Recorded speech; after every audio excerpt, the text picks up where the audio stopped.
but yeah, as we should, we've analysed Indonesia. We don't know how he will set up. To beat Indonesia on Thursday. Not afraid to make surprise selection. Ik sta er zelf wel voor open om voor Indonesië elftal te spelen. Alleen ik denk dat ik me gewoon moet focussen nu eerst bij Go Ahead. Berita utama sepak bola hari ini. Diabaikan pada era Kluivert, striker Belanda ini didekati John Herdman. Erick Thohir banggakan Indonesia yang resmi jadi kandidat tuan rumah Piala Asia 2031. Polemik pemain keturunan di Super League jadi senjata Garuda demi juara AFF. Simak sampai habis agar tidak ketinggalan berita penting seputar timnas dan berita olahraga menarik lainnya.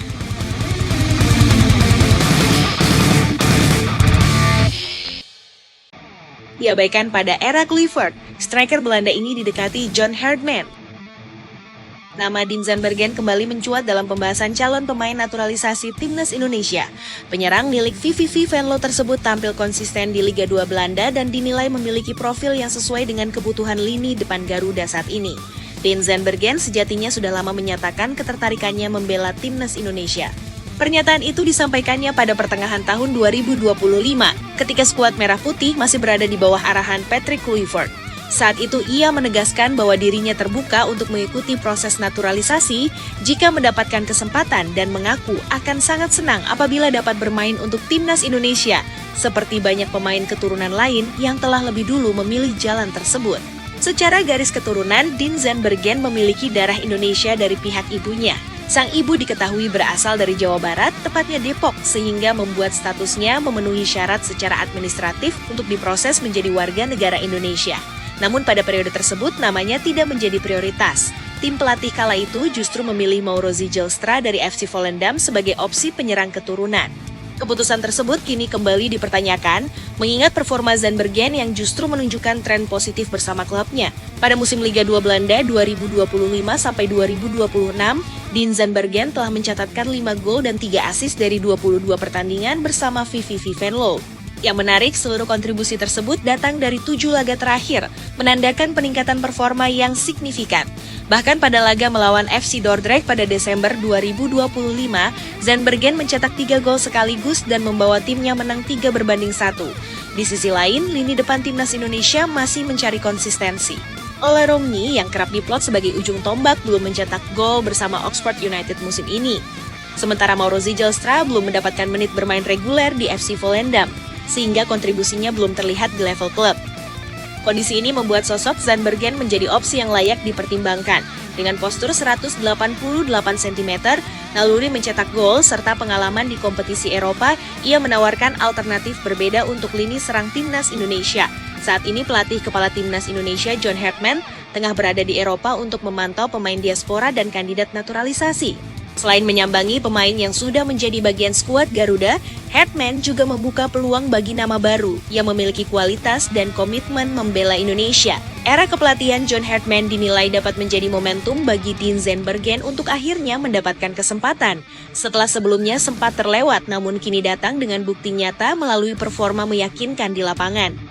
Menariknya, di tengah kabar tersebut muncul kabar yang menarik perhatian publik terkait gebrakan yang kembali dibuat oleh Ketua Umum PSSI Erick Thohir. Kali ini sang Ketua Umum tersebut membanggakan prestasi dirinya kembali usai berhasil melobi Indonesia menjadi tuan rumah ajang penting persepak bolaan.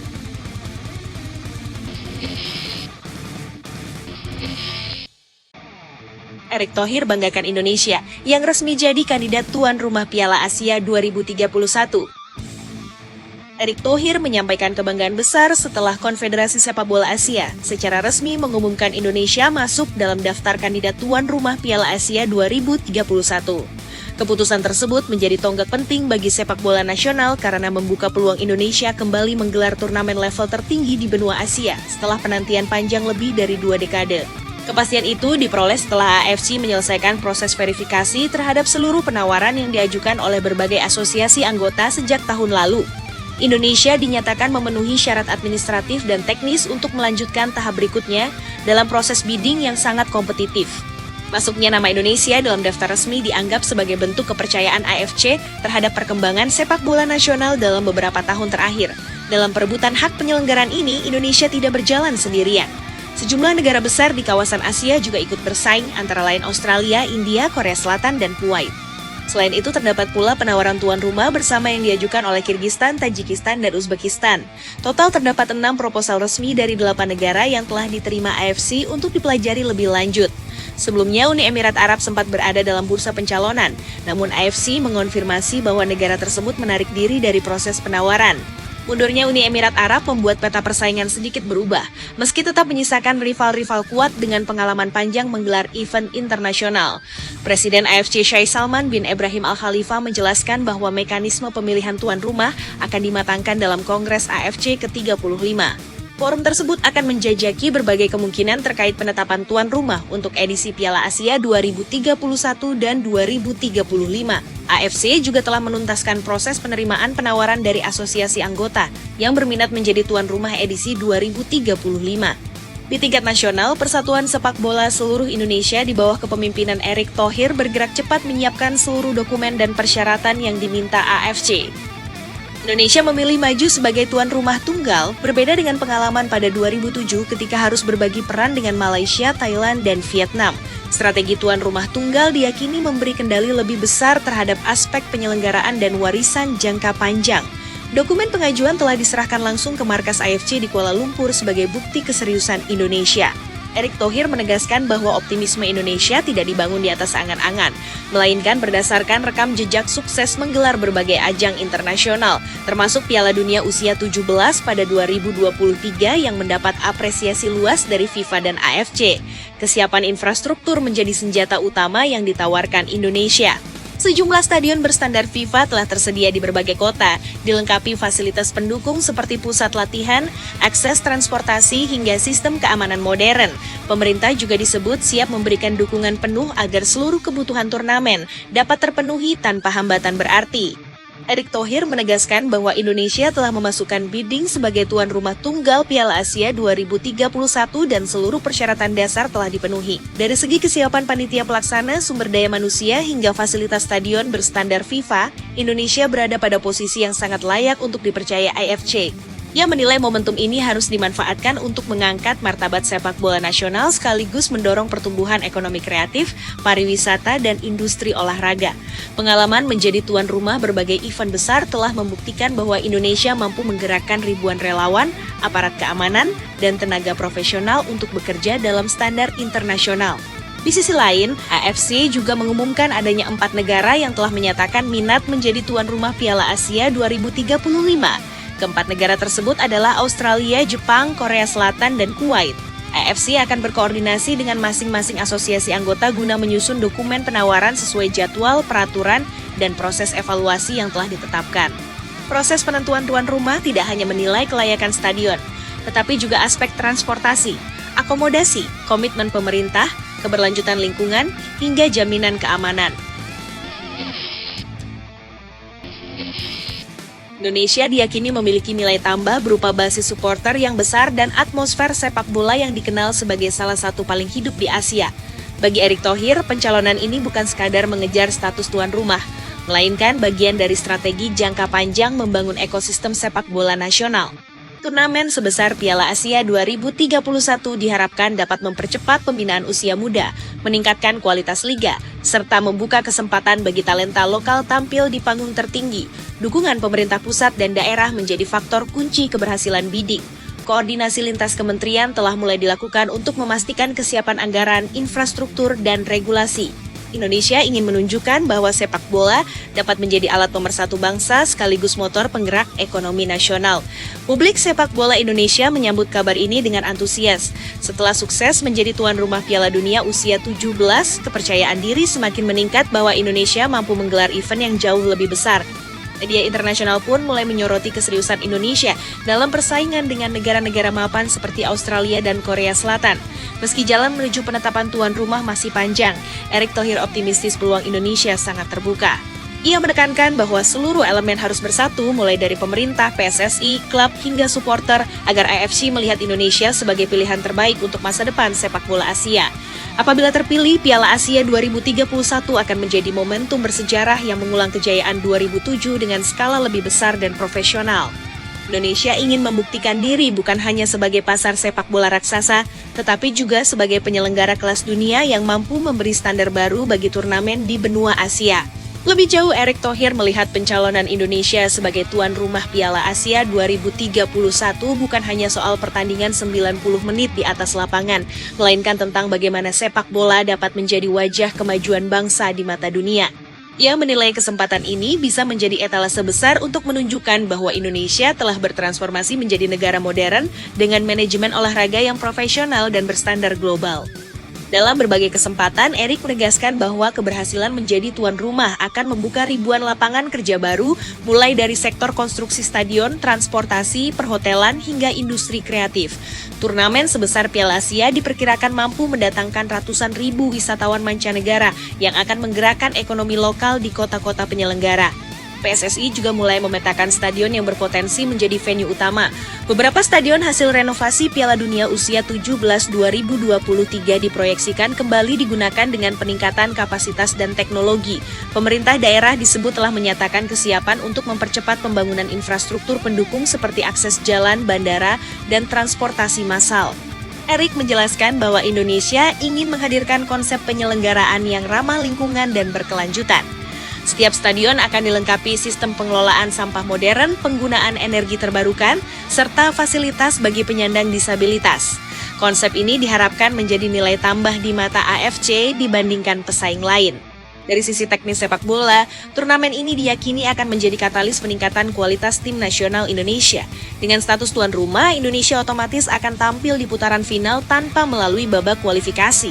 Kesempatan itu dianggap sangat berharga untuk menguji generasi emas yang saat ini mulai bermunculan di liga domestik maupun luar negeri. Erick juga menyampaikan bahwa PSSI telah menjalin komunikasi intensif dengan pemerintah pusat untuk memastikan dukungan politik dan anggaran. Presiden dan jajaran kabinet disebut memberikan sinyal positif karena melihat dampak strategis event ini bagi citra Indonesia di kancah internasional. Tidak hanya pemerintah, kalangan swasta pun mulai menunjukkan minat menjadi bagian dari proyek besar ini. Sejumlah perusahaan nasional dan multinasional dikabarkan siap menjadi sponsor utama apabila Indonesia resmi terpilih. Hal tersebut menunjukkan bahwa dunia usaha percaya terhadap prospek ekonomi dari penyelenggaraan Piala Asia 2031. Dalam peta persaingan, Australia dan Korea Selatan memang dianggap sebagai kandidat terkuat karena pengalaman panjang mereka. Namun Erick menilai Indonesia memiliki keunggulan unik berupa fanatisme supporter yang luar biasa. Atmosfer stadion di Indonesia sering disebut sebagai salah satu yang paling meriah di dunia, dan faktor ini diyakini menjadi pertimbangan penting AFC. PSSI juga berencana menggelar serangkaian event internasional dalam beberapa tahun ke depan sebagai bagian dari simulasi tuan rumah. Turnamen kelompok umur, laga persahabatan kelas dunia, hingga seminar sepak bola Asia akan diperbanyak agar Indonesia semakin matang dari sisi operasional. Erick menambahkan bahwa proses bidding ini menjadi momentum memperbaiki tata kelola sepak bola nasional secara menyeluruh. Standar keamanan pertandingan, sistem tiket digital, manajemen supporter, hingga kualitas siaran televisi akan ditingkatkan agar sejajar dengan negara maju. Dukungan publik menjadi elemen yang terus digaungkan. Kampanye nasional bertema Indonesia Siap Tuan Rumah mulai disiapkan untuk mengajak masyarakat terlibat aktif. Erick meyakini bahwa persatuan seluruh elemen bangsa akan menjadi kekuatan utama melampaui sekadar kesiapan infrastruktur. AFC sendiri dijadwalkan melakukan inspeksi lapangan dalam beberapa tahap. Tim evaluasi akan mengunjungi stadion, pusat latihan, hotel, dan fasilitas kesehatan untuk memastikan semua memenuhi standar.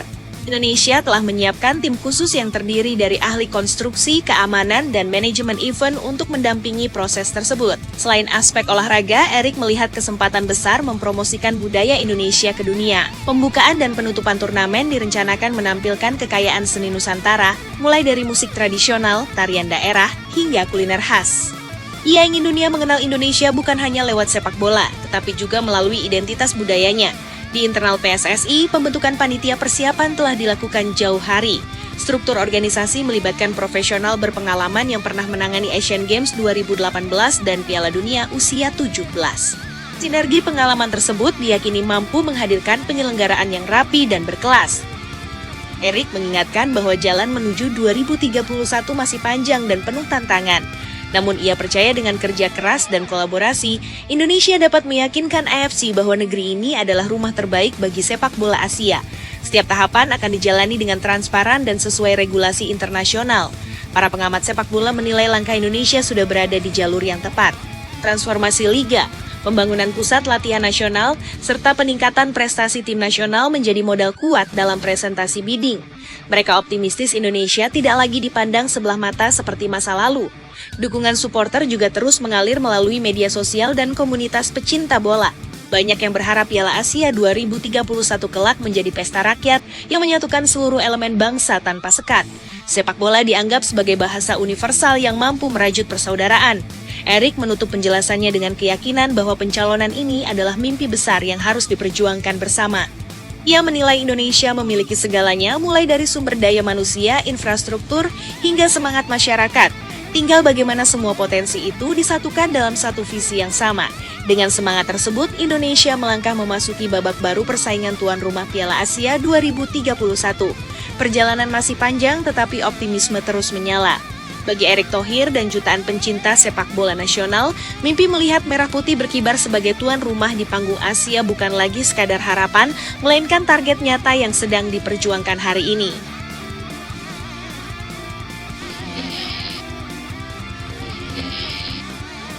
Polemik pemain keturunan di Super League jadi senjata Garuda demi juara AFF.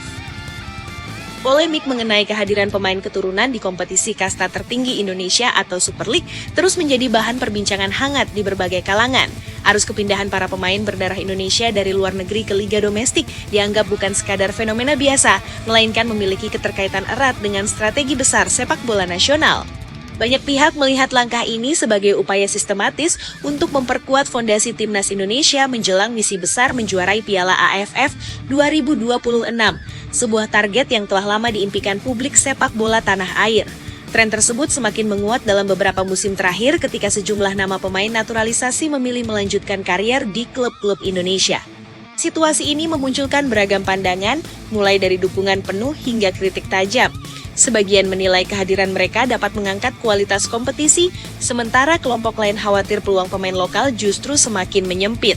Di tengah perdebatan itu, federasi tetap berjalan dengan keyakinan bahwa kombinasi pemain lokal dan keturunan adalah formula terbaik untuk membangun tim nasional yang kompetitif di level Asia Tenggara maupun Asia.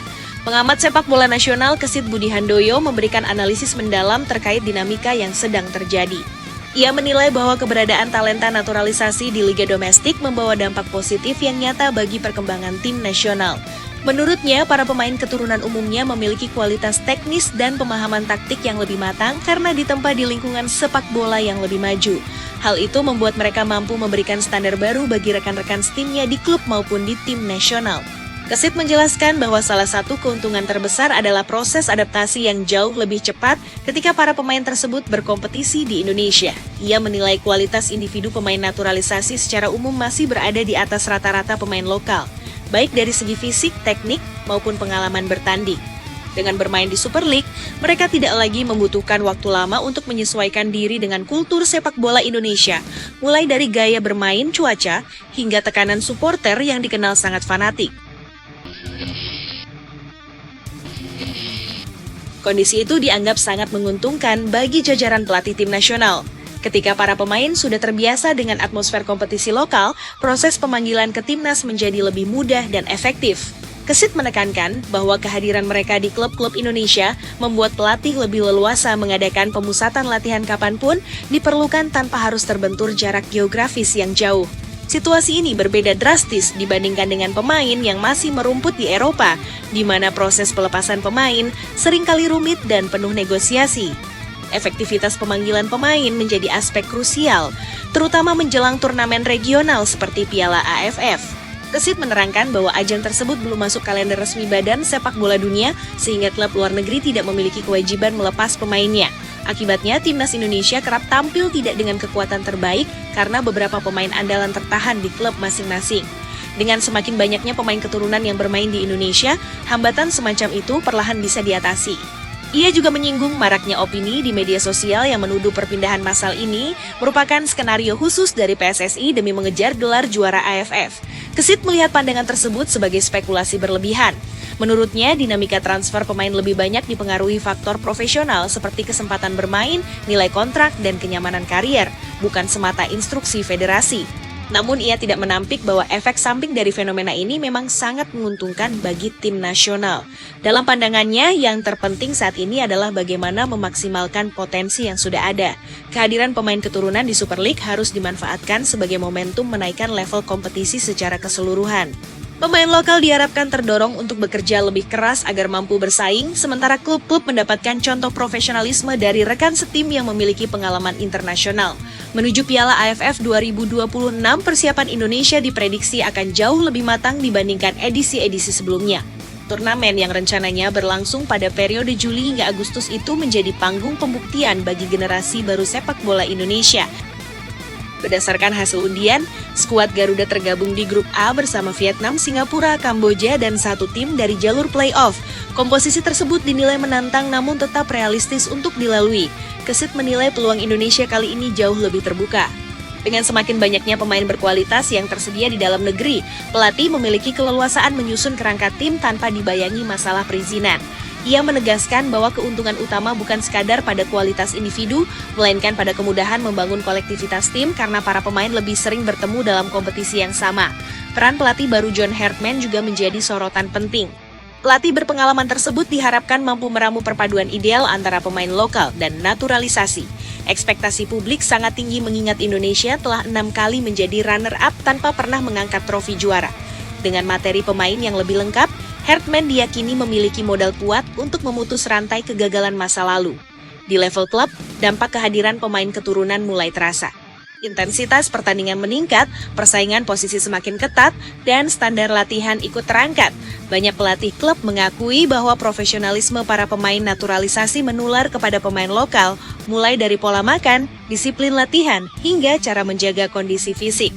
Perubahan budaya kecil inilah yang perlahan membentuk wajah baru sepak bola Indonesia. Meski demikian, tantangan tetap ada.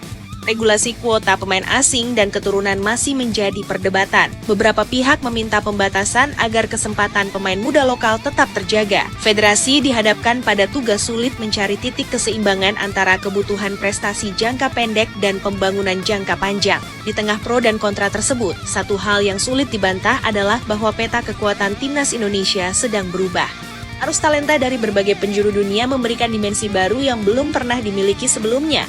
Jika dikelola dengan bijak, fenomena ini bisa menjadi senjata utama Garuda untuk akhirnya berdiri di podium tertinggi Asia Tenggara. Kesit menutup pandangannya dengan optimisme realistis. Ia meyakini bahwa keberhasilan tidak datang secara instan, namun fondasi menuju ke sana sedang dibangun. Dengan persiapan yang terencana, dukungan publik, dan keberanian mengambil langkah strategis, mimpi melihat Indonesia juara Piala AFF bukan lagi sekadar angan, melainkan target yang semakin dekat untuk diwujudkan. Semangat perubahan itu kini terasa hingga ke lapisan paling bawah ekosistem sepak bola nasional. Klub-klub mulai berani membangun program jangka panjang, akademi diperkuat, dan standar profesionalisme perlahan menyesuaikan dengan tuntutan era baru. Kehadiran pemain keturunan yang terbiasa dengan kultur latihan Eropa memunculkan atmosfer kompetitif yang sebelumnya jarang terlihat. Para pemain muda lokal kini tidak lagi hanya bermimpi bermain di level tertinggi, tetapi juga belajar langsung dari rekan setim yang pernah merasakan kerasnya kompetisi luar negeri. Transformasi ini berjalan seperti gelombang pelan namun pasti, mengubah cara pandang banyak pihak terhadap masa depan sepak bola Indonesia. Di ruang ganti klub, cerita tentang perubahan gaya hidup profesional mulai menjadi hal biasa. Pemain lokal meniru kebiasaan menjaga nutrisi, waktu istirahat, hingga cara mempersiapkan diri sebelum pertandingan. Pelatih fisik mengakui bahwa intensitas latihan meningkat karena standar baru yang dibawa para pemain keturunan. Situasi tersebut menciptakan efek domino yang positif. Kompetisi internal tim menjadi lebih sehat dan setiap pemain dituntut menunjukkan performa terbaik agar tidak kehilangan tempat utama. Inilah fondasi yang diharapkan menular langsung ke timnas Indonesia ketika para pemain tersebut berkumpul mengenakan seragam Garuda. Dari sisi supporter, antusiasme juga mengalami lonjakan besar. Stadion-stadion di berbagai kota mulai kembali penuh, bukan hanya karena faktor hiburan, tetapi karena harapan baru yang tumbuh. Publik merasa lebih dekat dengan mimpi juara ketika melihat nama-nama berkualitas bermain setiap pekan di liga domestik. Media sosial dipenuhi diskusi taktik, prediksi susunan pemain, hingga perbandingan gaya bermain antara generasi lama dan generasi baru. Sepak bola kembali menjadi topik pemersatu yang menyatukan berbagai lapisan masyarakat. Federasi pun bergerak menyesuaikan diri. Program pemantauan pemain diperluas, kerjasama dengan klub ditingkatkan, dan kalender kompetisi diupayakan lebih sinkron dengan kebutuhan tim nasional. Wacana penggunaan data analitik sport science serta pengembangan pelatih lokal mulai mendapatkan perhatian serius. Semua elemen seperti bergerak menuju satu titik yang sama, yaitu membangun tim nasional yang bukan hanya kuat di atas kertas, tetapi juga matang secara sistem dan mental bertanding. Di sisi lain, para mantan pemain tim nasional ikut memberikan dukungan moral. Mereka melihat apa yang terjadi saat ini sebagai kesempatan emas yang belum tentu terulang. Generasi sebelumnya sering mengeluh tentang minimnya fasilitas dan sulitnya mengumpulkan pemain terbaik. Kini, kondisi perlahan berbalik. Infrastruktur membaik, akses lebih mudah, dan pilihan pemain semakin melimpah. Pesan yang sering disampaikan adalah agar kesempatan ini tidak disia-siakan oleh generasi sekarang. Persaingan menuju skuad utama timnas Indonesia pun diprediksi menjadi yang paling ketat sepanjang sejarah. Setiap posisi memiliki lebih dari satu kandidat berkualitas, sesuatu yang dulu jarang terjadi. Pelatih John Herdman akan dihadapkan pada pekerjaan sulit namun menyenangkan dalam memilih komposisi terbaik. Ia bisa membangun tim dengan berbagai skema, menyesuaikan lawan, dan melakukan rotasi tanpa khawatir kehilangan kualitas. Kondisi ini menjadi kemewahan baru bagi sepak bola Indonesia. Di level taktik, kehadiran pemain dengan latar belakang beragam membuka banyak opsi. Beberapa pemain terbiasa dengan gaya pressing tinggi ala Eropa, sebagian lain kuat dalam transisi cepat, sementara pemain lokal memiliki kelebihan dalam kreativitas dan daya juang. Kombinasi karakter tersebut memberi warna baru pada permainan Garuda. Banyak pengamat membayangkan Indonesia bisa tampil lebih modern, tidak lagi hanya mengandalkan semangat, tetapi juga organisasi permainan yang matang.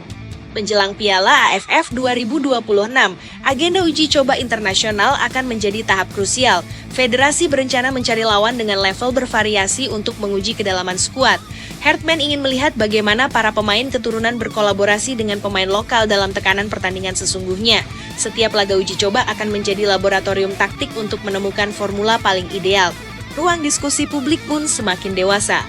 Jika dulu perdebatan hanya berkutat pada hasil akhir, kini pembahasan melebar ke aspek teknis seperti build-up permainan, efektivitas transisi, hingga statistik individu.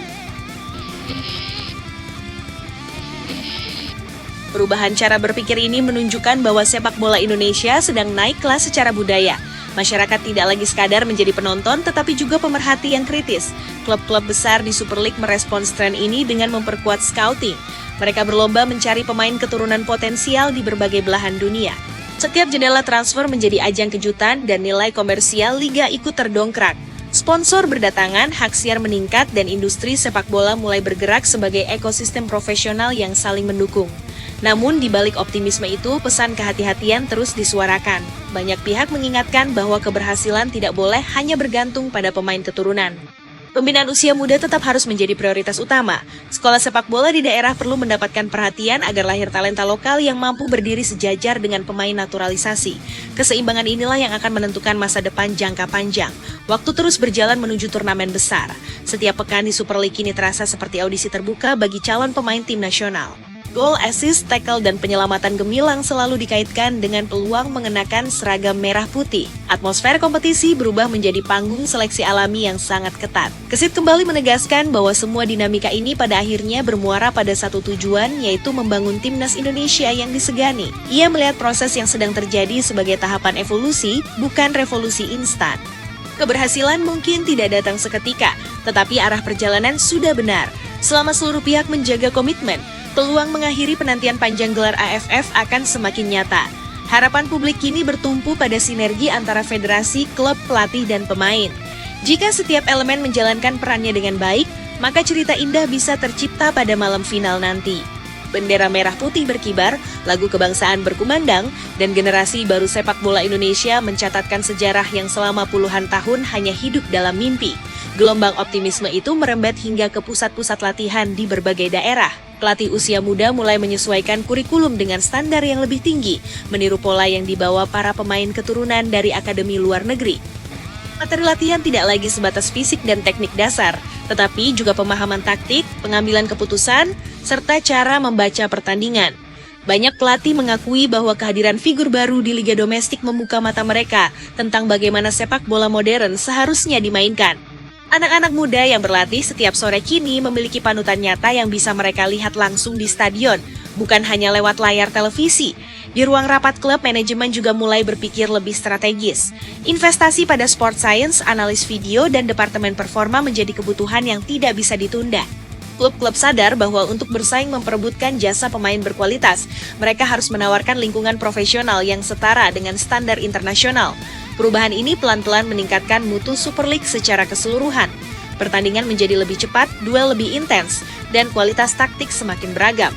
Para komentator sepak bola menyebut bahwa transformasi ini seperti membangun jembatan antara mimpi dan kenyataan. Selama bertahun-tahun Indonesia selalu merasa tertinggal dari negara tetangga, tetapi kini jarak itu perlahan menipis. Tim nasional tidak lagi hanya mengandalkan semangat patriotik, melainkan juga basis kualitas individu yang lebih merata. Setiap posisi di lapangan memiliki opsi pemain dengan karakter berbeda, membuat tim pelatih leluasa menyusun rencana permainan sesuai kebutuhan lawan. Di kalangan pemain lokal, kehadiran rekan-rekan keturunan justru memicu motivasi baru. Mereka tidak ingin kalah bersaing di rumah sendiri. Banyak yang menambah porsi latihan pribadi, memperbaiki pola makan, dan berkonsultasi dengan pelatih fisik untuk meningkatkan performa. Rivalitas sehat ini menciptakan standar baru yang sebelumnya sulit dicapai. Ruang ganti menjadi tempat pertukaran ilmu, bukan sekadar lokasi berganti pakaian sebelum bertanding. Media nasional hampir setiap hari mengulas perkembangan tersebut. Diskusi tentang peluang juara AFF tidak lagi dianggap berlebihan, melainkan target yang realistis. Pengamat menilai bahwa kombinasi pengalaman internasional dan semangat lokal adalah formula ideal. Herdman diprediksi akan membangun tim yang disiplin dalam bertahan namun tetap berani menyerang. Filosofi itu dianggap cocok dengan karakter pemain Indonesia yang cepat dan lincah. Di balik layar, federasi menyiapkan berbagai skenario pemusatan latihan. Mereka ingin memastikan bahwa ketika turnamen tiba, tidak ada lagi kendala teknis seperti keterlambatan pemain atau benturan jadwal. Komunikasi dengan klub diperkuat agar kepentingan tim nasional dan kompetisi berjalan seimbang. Semua pihak belajar dari pengalaman masa lalu ketika Indonesia sering tampil pincang karena tidak bisa menurunkan skuad terbaik. Perubahan juga terasa di sektor pembinaan wasit dan perangkat pertandingan. Standar kepemimpinan laga ditingkatkan agar selaras dengan tempo permainan yang semakin modern. Federasi menyadari bahwa kualitas liga tidak hanya ditentukan oleh pemain, tetapi juga oleh keadilan dan konsistensi keputusan di lapangan. Upaya ini mendapat dukungan luas karena dianggap bagian dari ekosistem besar menuju prestasi. Di kalangan supporter, muncul gerakan positif untuk mendukung pemain tanpa membedakan latar belakang. Mereka mulai memahami bahwa siapapun yang mengenakan lambang Garuda adalah bagian dari keluarga besar sepak bola Indonesia. Narasi persatuan lebih dikedepankan daripada perdebatan asal-usul. Stadion menjadi ruang perayaan kebinekaan yang dibungkus dalam semangat olahraga. Seiring waktu, beberapa pemain keturunan yang awalnya diragukan mulai membuktikan komitmen.